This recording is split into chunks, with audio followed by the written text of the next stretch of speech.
Good morning and welcome to another Click It webinar. I'm LZ and I will be your host today. I will be having a quick Q&A with Richard Brook from Securicom. Let's dive in. Today we will be talking about protecting your data and how employees are protected working from home, the office, or anywhere in the world. The most important way to protect your company from email security is awareness. Everyone in your organization must be aware of the do's and don'ts of email security. People must be vigilant about where the email has come from, where the links are leading, and what personal data is being shared. Consider email security software to make sure employees aren't exposed in the first place. We have put together a few frequently asked questions, which Richard from Securicom will be answering for us. Welcome, Richard. We are very excited to learn a little bit more about email security. Great to be here, LZ. Right, let's jump straight into it. Can we possibly deep dive into more specific malicious cyber attacks that are making international headlines these days?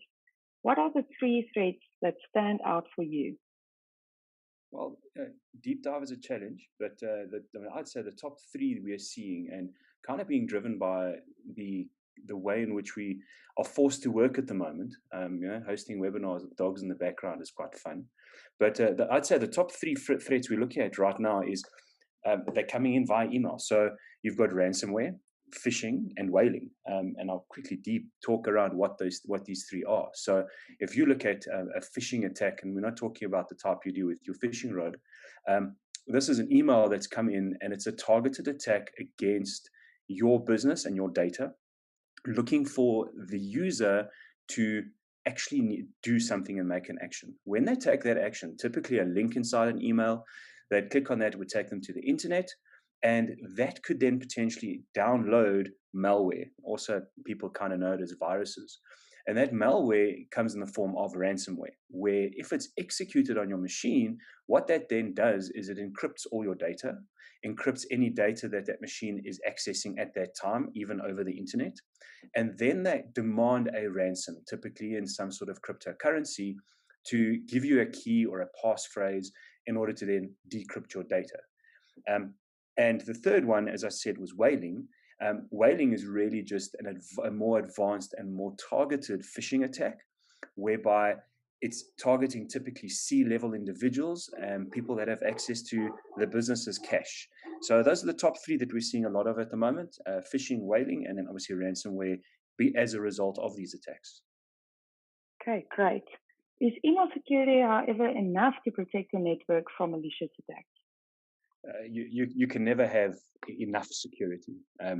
But if we look at these three main attacks we're seeing, they are coming in via email. But in order to complement that, when I use the example of the phishing, you click a link, it goes to the internet.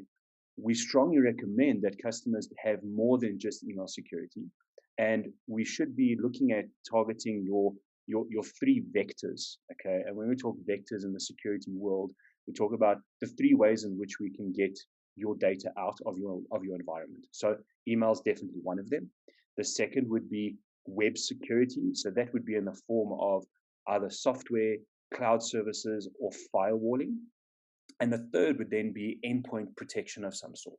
So a little bit more advanced than a traditional antivirus, but even a traditional antivirus is a good starting point. So the three you would need would be your email security, endpoint protection, and some type of mechanism to control and monitor web activity.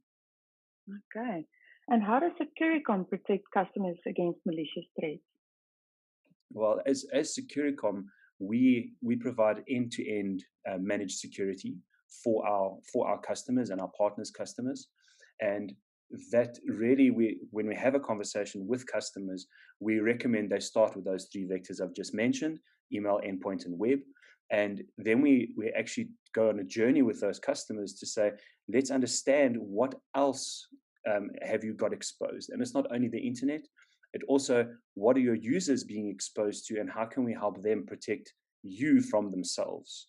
So our approach is very much a hand-holding and and a partnership journey with our customers.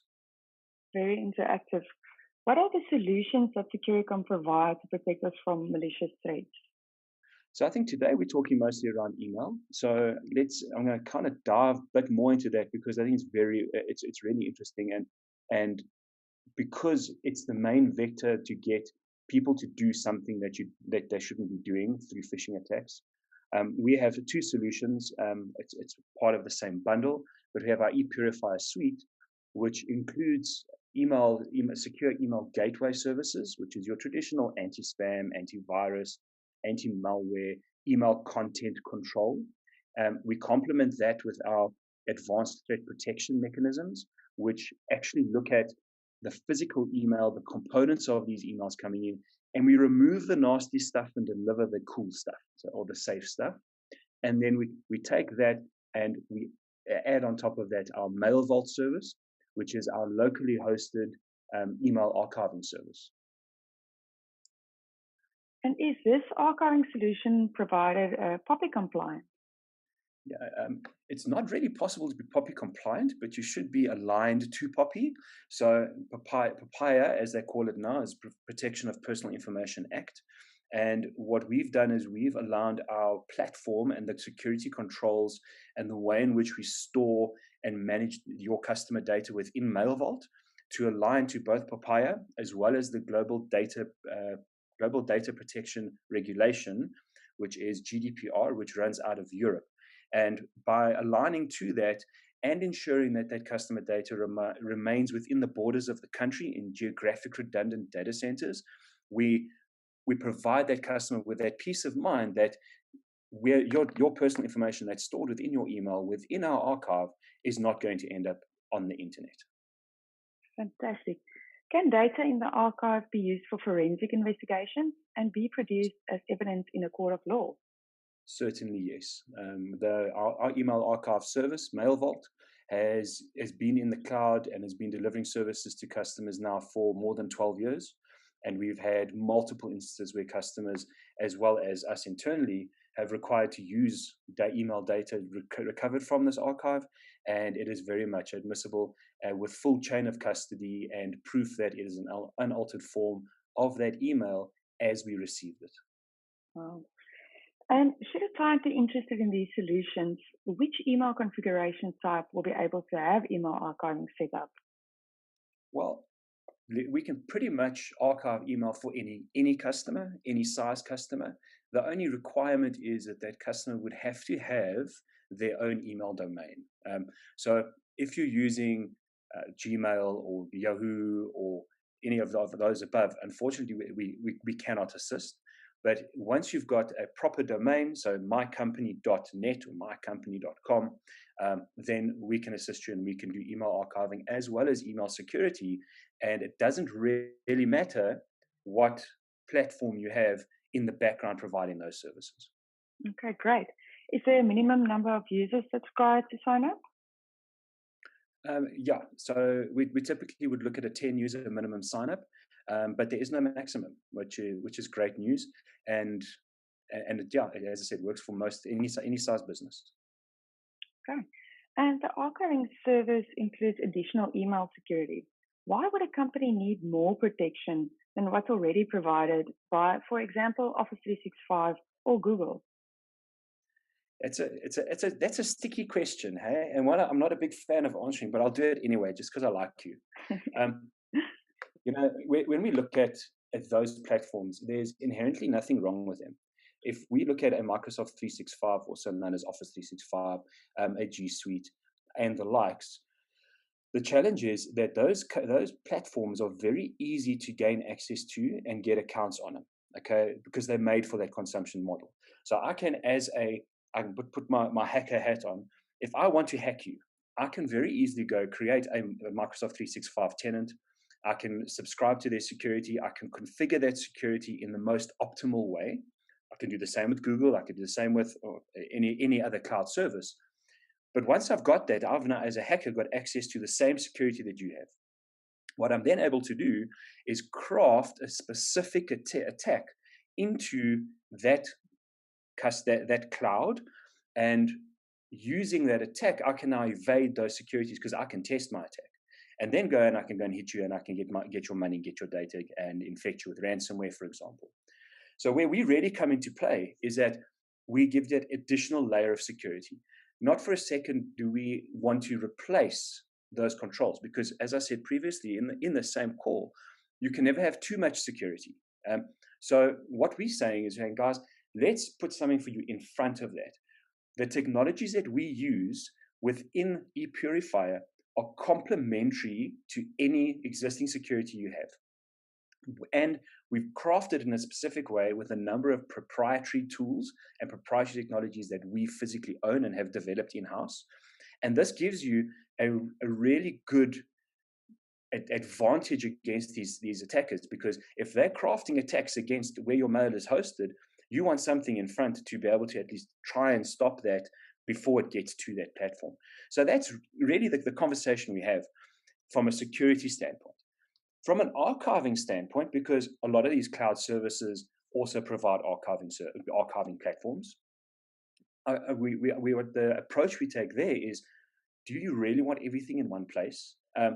If we go to security principles of business continuity, disaster recovery, backups, you're not going to back up to the same location where your data is, because that's silly. What if your data center burns down? So why would you do that with your email? So what we do is we say, guys, it's a cost-effective approach in country where we don't hold your data to ransom. It gives you flexibility that if you want to move to multiple different cloud providers, utilize multiple at the same time, we can then facilitate that. And you've just got an extra copy of your email in a compliant data center within the borders of the country that just gives you that additional peace of mind without breaking the bank. 100% makes total sense. And then finally, Richard, will security breaches ever end? I hope not, because then I'd be out of a job. No, they won't. As long as your company data and personal data has a value, okay? And when we say data, I'm not only talking about things like credit card numbers. I'm not talking only about your identity theft to get access to your bank accounts. I'm talking about your business intellectual property, that your secret source that ensures that your business can still be successful when you've got 10, 20, 30, 40 different competitors out there. And as long as that has value, cyber attacks are going to continue. And people and the baddies in the internet are going to want to get hold of that information that has value and sell it so that they can go buy Ferraris. So no, the short answer is they will never end. And if anything, they're going to become more complex. And we're seeing upward trends, ridiculous. Phishing attacks last year, 600% increase. And it's just one stat that I can throw in here without sounding like too much of a propeller head. That's scary. Yeah, that's where we are. Well, thank you, Richard. That was very insightful. Thank you for taking the time to educate and inform us when it comes to email archiving and security. We should remember that email is still one of the most secure forms of online communication. And although who it protects you from largely depends on how far you go to secure your own email. Make the right choices as a company to avoid future regrets. Clickit is focused on making sure emails are secure, and thus we have a product solution for your email security needs. Unfortunately, that's all we have time for today. Should you have any questions, please feel free to send us an email at activate@clickitmedia.com. Have a good day, everyone.